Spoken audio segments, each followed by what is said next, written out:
Vale, damos comienzo a este análisis. Hoy vamos a desentrañar el lenguaje universal del progreso humano, el Sistema Internacional de Unidades. Es literal ese héroe anónimo de la globalización que está ahí, en cada pequeño aspecto de la vida diaria, pero que muchas veces pasa completamente desapercibido.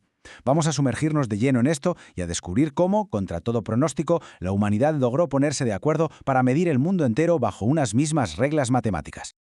A ver, pensémoslo así por un instante, para entender el inmenso valor de este sistema. Imaginemos un mundo sumido en un caos total. ¿Qué pasaría si el comercio global y la ciencia operaran sin un estándar unificado?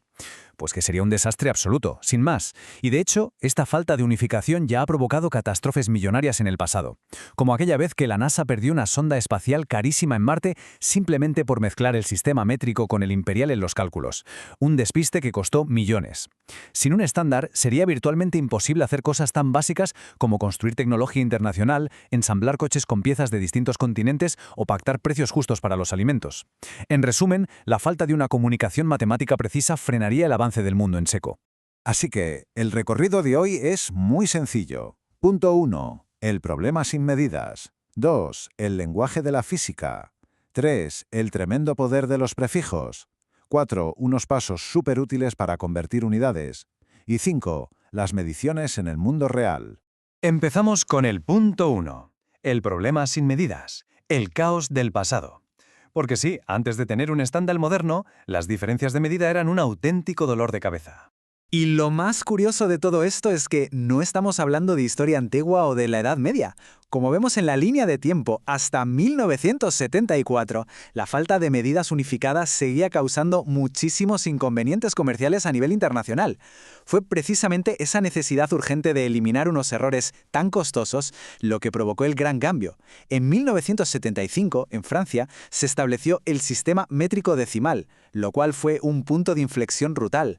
A partir de ese momento se fue adoptando un acuerdo global súper riguroso para unificar criterios de una vez por todas.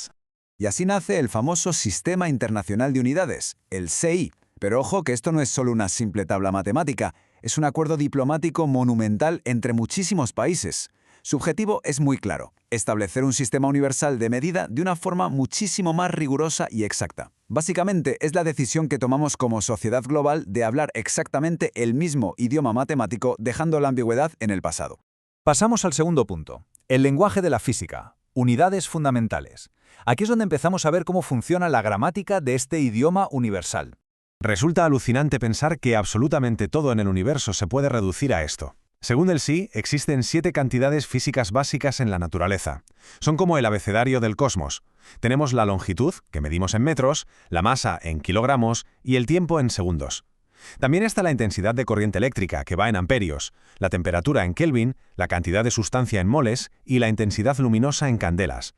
Es decir, cualquier fenómeno, desde cómo se mueve un planeta hasta lo que brilla una estrella, se describe utilizando únicamente estas 7 piezas maestras. Increíble, ¿verdad?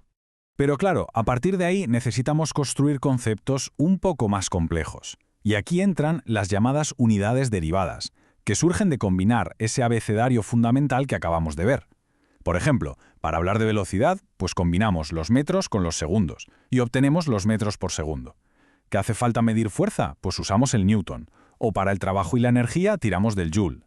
Toda la física moderna se apoya en esta estructura, que es impecable y súper elegante. Vamos con la sección 3, el poder de los prefijos, escalando la medición. Esta es la parte que le da al sistema una flexibilidad verdaderamente asombrosa. Pensemos en los prefijos como si fueran el dial de volumen de las matemáticas. Para entenderlo, contrastemos una magnitud colosal como es un hexa, que representa el incomprensible valor de 10 elevado a la potencia de 18. Y en el otro extremo tenemos el submúltiplo ato, una fracción tan microscópica que equivale a 10 a la potencia de menos 18. Esta barbaridad de diferencia nos demuestra el increíble rango que puede manejar el sistema. Podemos saltar desde escalas intergalácticas hasta el nivel subatómico sin perder ni una pizca de precisión. Y para que quede aún más claro por qué los prefijos son tan vitales, fijémonos en esta cifra. Esto es un hexa, un 1 seguido por 18 ceros. Imaginemos lo que sería tener que escribir todo esto a mano, una y otra vez en un informe de laboratorio. El margen para cometer un error humano sería gigantesco. Con olvidar un solo cero, ya estaríamos arruinando toda una investigación. Por eso, usar la notación científica y los prefijos no es ningún capricho de los científicos, es una necesidad absoluta para garantizar que no haya fallos. Entramos en el punto 4. Pasos para convertir unidades. Traduciendo unidades. Ha llegado la hora de ver cómo se aplica esto en la práctica. La clave de todo este asunto es un concepto llamado factor de conversión. Podríamos verlo como una especie de llave maestra de traducción. Básicamente se define como la equivalencia exacta entre el valor de una unidad y otra diferente. Por ejemplo, el saber que 1 kilómetro es exactamente lo mismo que 1000 metros. Estamos hablando de la misma distancia, solo que expresada en dos formatos distintos que funcionan como un puente perfecto entre ambas medidas. Bueno, pues hay un método infalible, casi un truquito de 4 pasos, para aplicar estos factores sin fallar jamás. Primero, tener claro cuál es el factor adecuado. Segundo, escribir los valores de forma clara. Tercero, y esta es la regla de oro, la regla de cancelación. La unidad que está arriba siempre se va a cancelar con la misma unidad que pongamos abajo. Y el cuarto paso ya es pura matemática sencilla. Se multiplica por la cantidad de arriba y se divide por la de abajo. Es un método súper metódico y muy elegante.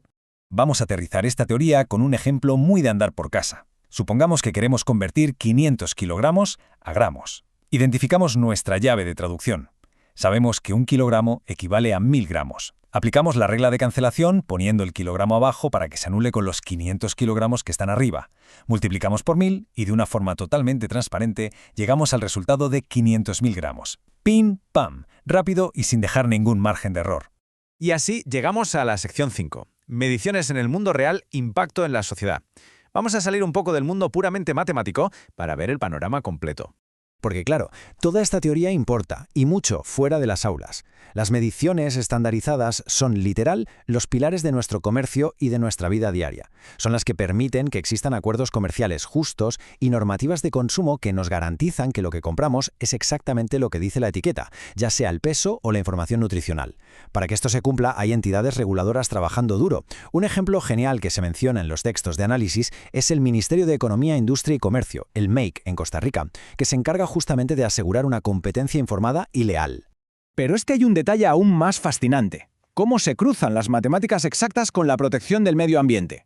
Pues a través del famoso ecoetiquetado o sello de garantía de productos verdes. Gracias a estas mediciones universales tan precisas, podemos verificar el impacto real de un producto sobre el ecosistema. Podemos medir de verdad si un material es biodegradable o si es sostenible. Y esto nos empodera muchísimo como sociedad para tomar decisiones ecológicas basadas en datos crudos y reales, y no dejarnos engañar por tácticas de marketing. Y para rematar el tema de hoy, dejamos sobre la mesa un pequeño reto práctico sacado del material, a ver qué tal se nos da eso de convertir unidades. Si alguien tiene 13 años, ¿a cuántos meses exactos equivale esa cantidad de tiempo? Es un recordatorio genial de que incluso el tiempo que pasa cada día forma parte de este inmenso lenguaje matemático. La próxima vez que vayamos al supermercado o miremos la hora, vale la pena reflexionar qué sería de nuestro mundo, desde los viajes al espacio hasta la compra semanal, sin este acuerdo global e invisible. Sin duda un detalle profundo para pensar y para calcular. Hasta el próximo análisis.